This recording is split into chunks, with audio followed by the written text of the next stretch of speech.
أيها النبي والكوكب الدري أنت إمام الحاضرة سلطانها الغيبي لواءك المعقود وظلك الممدود لواءك.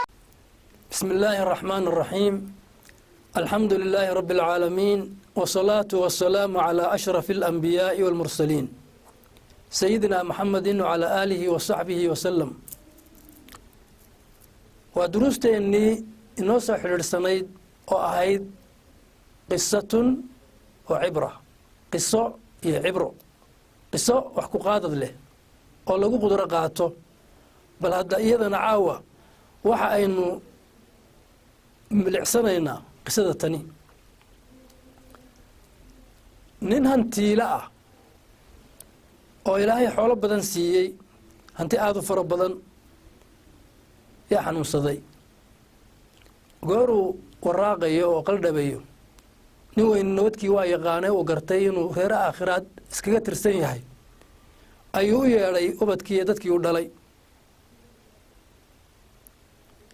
waxa uu rabaa inuu dardaarmo. way soo xaadireen awlaaddiisii oo aanay ku soo urureen madaxiisa ayay yimaadeen.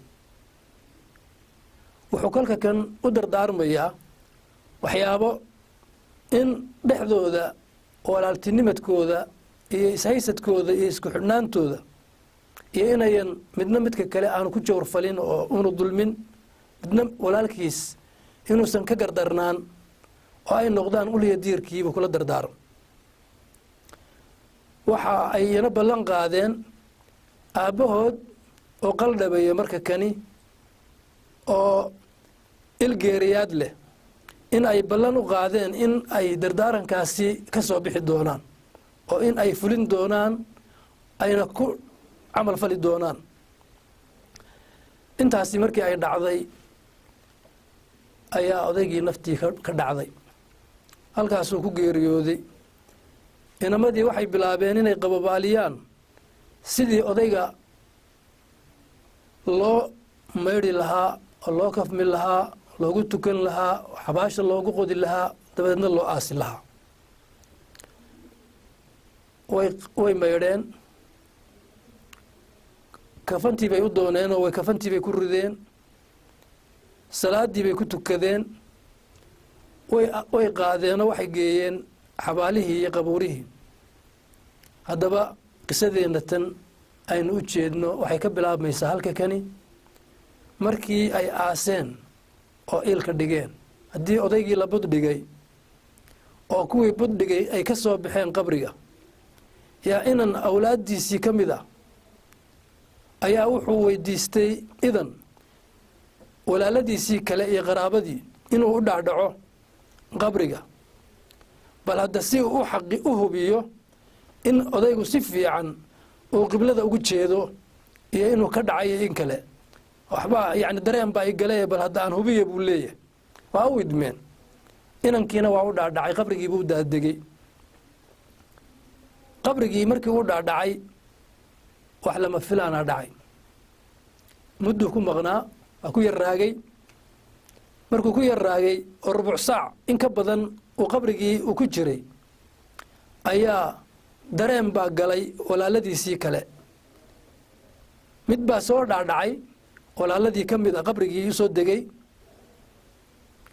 waaya si uu eego maxaa meesha ku xayiray oo uga soo bixi la'ya.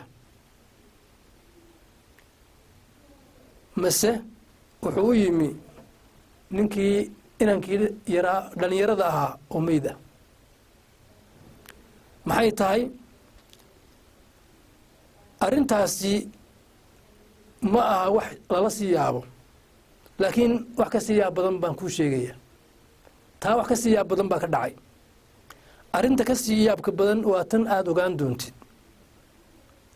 waxay u tageen in inankan meesha ku dhintay, naftu ka baxday, uu odayga gacantii u soo saaray, kafantii ka soo saaray.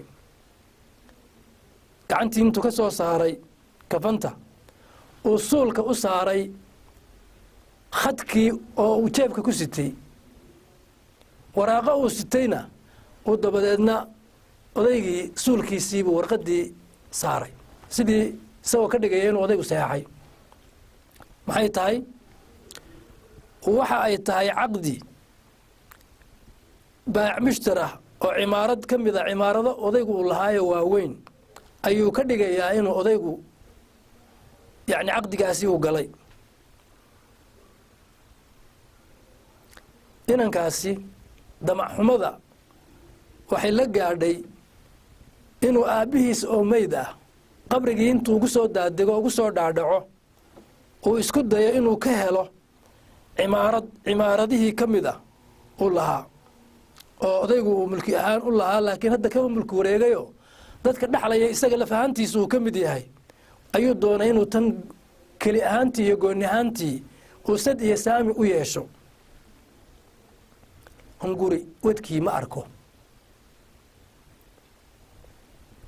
waxaase dhacay waraaqdii oo soo diyaarsaday oo qoran iyo suulkii oo khadkii intuu odayga u geliyey gacanta uu saaray iyo isagiioo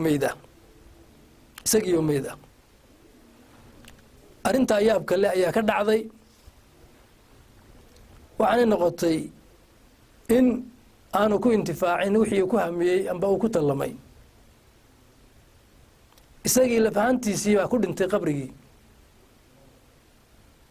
waa arrin runtii aad iyo aad loola yaabo waxaanay inoo tilmaamaysaa dadka damiirka xun leh oo qalbigoodu dhintay lexjeclaxumadu ay la gaadhay heerka noocaas oo kale ah ayaguna bal hadda halka ay ku dambeeyaan iyo waxa cawaaqibkoodu noqdo ayay tani inoo faa'iideynaysay deriskaasina halkaas haynagu ekaado الدري أنت إمام الحاضرة سلطانها الغيبي لواءك المعقود وظلك الممدود